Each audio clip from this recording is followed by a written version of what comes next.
നമ്മുടെ രക്ഷിതാവും ദൈവവും കർത്താവുമായ യേശു ക്രിസ്തുവിന്റെ നാമത്തിൽ സ്നേഹവന്ദനം. എന്നെ സ്വന്തമാക്കുവാൻ സ്വന്ത ജീവനേകിയ യേശു എന്റെ സ്വന്തമാണേ. സ്വന്ത രക്തം നൽകി എന്നെ സ്വന്തമാക്കിയ ഇന്നത്തെ ചിന്താവിഷയം തെറ്റ് ശരിയാണെന്ന് മനസ്സിലാക്കുന്നു.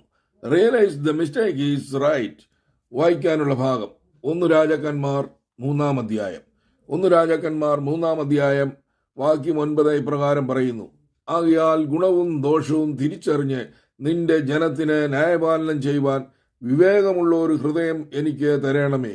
അതുകൂടാതെ നിന്റെ ഈ വലിയ ജനത്തിന് ന്യായപാലനം ചെയ്യുവാൻ ആർക്ക് കഴിയും? ഹല്ലേലൂയ, സ്തോത്രം, ഹല്ലേലൂയ, സ്തോത്രം, ഹല്ലേലൂയ, സ്തോത്രം. ദൈവം ശലോമോനോട് എന്താണ് വേണ്ടതെന്ന് ചോദിച്ചപ്പോൾ അതിശയകരമായ ഒരു ഉത്തരമായി നമുക്ക് തോന്നാവുന്ന കാര്യങ്ങൾ ശലോമോൻ നൽകി. തനിക്ക് ആഗ്രഹിച്ചേക്കാവുന്ന എല്ലാത്തിൽ നിന്നും ജ്ഞാനത്തിന്റെ ദാനം ചോദിച്ചു. ജ്ഞാനത്തിന്റെ മൂല്യം ശലോമോൻ തിരിച്ചറിഞ്ഞു. നമുക്കെല്ലാവർക്കും ജ്ഞാനം ആവശ്യമാണ്. തീരുമാനമെടുക്കൽ മുതൽ പൊരുത്തക്കേടുകൾ പരിഹരിക്കുന്നതുവരെ വിവേകപൂർണമായ തിരഞ്ഞെടുപ്പുകൾ നടത്താൻ നമുക്ക് കഴിയേണ്ടതുണ്ട്. വിവേചനാധികാരം ഇതിനോട് യോജിക്കുന്നു.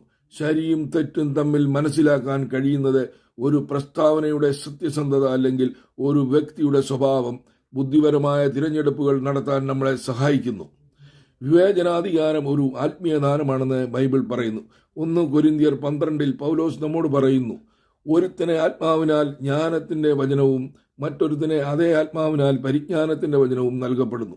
വേറൊരുത്തന് അതേ ആത്മാവിനാൽ വിശ്വാസം, മറ്റൊരുവന് അതേ ആത്മാവിനാൽ രോഗശാന്തികളുടെ വരം, മറ്റൊരുവന് വീര്യപ്രവർത്തികൾ, മറ്റൊരുവന് പ്രവചനം, മറ്റൊരുവന് ആത്മാക്കളുടെ വിവേചനം, വേറൊരുവന് പലവിധ ഭാഷകൾ, മറ്റൊരുവന് ഭാഷകളുടെ വ്യാഖ്യാനം. എന്നാൽ ഇതെല്ലാം പ്രവർത്തിക്കുന്നത് താൻ ഇച്ഛിക്കും പോലെ അവനവന് അതത് വരം പകർത്തു കൊടുക്കുന്ന ഒരേ ആത്മാവ് തന്നെ. ആളുകൾക്ക് വ്യത്യസ്തമായ സമ്മാനങ്ങൾ നൽകുന്നു. നമ്മിൽ ചിലർക്ക് നമ്മുടെ ആത്മീയ ദാനമായ വിവേചനാധികാരമുണ്ട്. എന്നാൽ നമ്മിൽ ഇല്ലാത്തവർക്ക് നമ്മുടെ ദൈനംദിന തീരുമാനങ്ങൾ, വിശ്വാസം, ബന്ധങ്ങൾ, ജോലിസ്ഥലങ്ങൾ എന്നിവയിൽ വിവേകം പുലർത്താൻ സഹായിക്കാൻ നമുക്ക് ദൈവത്തോട് ആവശ്യപ്പെടാം. യാക്കോബ് 1:15 പ്രകാരം പറയുന്നു: നിങ്ങൾ ഒരുത്തിന് ജ്ഞാനം കുറവാകുന്നുവെങ്കിൽ ഫൽസിക്കാതെ എല്ലാവർക്കും ഔദാര്യമായി കൊടുക്കുന്നവനായ ദൈവത്തോട് യാചിക്കട്ടെ, അപ്പോൾ അവന് അത് ലഭിക്കും. തെറ്റ് കണ്ടെത്താതെ എല്ലാവർക്കും ഉദാരമായി നൽകുന്ന ദൈവത്തോട് ചോദിക്കണം, അത് നിങ്ങൾക്ക് നൽകും. ദൈവത്തിന്റെ ജ്ഞാനം നിറയുമ്പോൾ നമ്മൾ എടുക്കുന്ന തീരുമാനങ്ങൾ സമാധാനവും നീതിയും നന്മയും നൽകും. അത് ദൈവത്തെ മഹത്വപ്പെടുത്തും. 1 രാജാക്കന്മാർ 3-ാം അധ്യായം 27-28 വാക്യങ്ങൾ ഇപ്രകാരം പ്രതിപാദിച്ചിരിക്കുന്നു: ശലോമോന് ജ്ഞാനമെന്ന് സമ്മാനം ലഭിച്ചപ്പോൾ ഒരു കുഞ്ഞിന്റെ അമ്മയാണെന്ന് അവകാശപ്പെട്ട 2 സ്ത്രീകൾ അദ്ദേഹത്തെ സമീപിച്ചപ്പോൾ ഉടൻ തന്നെ അവൻ പരീക്ഷിച്ചു. യഥാർത്ഥ അമ്മ ആരാണെന്ന് അവന് മനസ്സിലാക്കാൻ കഴിഞ്ഞു. അവനിൽ ദൈവജ്ഞാനം കാണാൻ കഴിയുമെന്നതിനാൽ ആളുകൾ അവനെ ഭയപ്പെടുന്നുവെന്ന് പറഞ്ഞു. ആളുകൾക്ക് തമ്മിൽ ഒരേ ജ്ഞാനം കാണാൻ കഴിയുമോ? ഇല്ല, ഒരിക്കലുമില്ല. ദൈവമേ, ഹല്ലേലൂയ, സ്തോത്രം, സ്തോത്രം, സ്തോത്രം, സ്തോത്രം.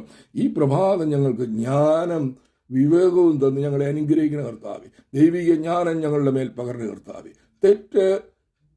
തെറ്റെന്ന് മനസ്സിലാക്കാൻ ഞങ്ങൾക്ക് കൃപ നൽകണ കർത്താവേ. വിവേകം തരണ കർത്താവേ. സ്തോത്രം. ഈ പ്രഭാതം ഏവരെയും ദൈവം അനുഗ്രഹിക്കട്ടെ, ധാരാളമായി അനുഗ്രഹിക്കട്ടെ. ദൈവകൃപ ഏവരുടെ മേലും വ്യാപരിക്കട്ടെ എന്ന് പ്രാർത്ഥിക്കുന്നു. നമ്മുടെ കർത്താവായ യേശു ക്രിസ്തുവിന്റെ കൃപ നിങ്ങളോടുകൂടി ഇരിക്കുമാറാകട്ടെ. ആമീൻ.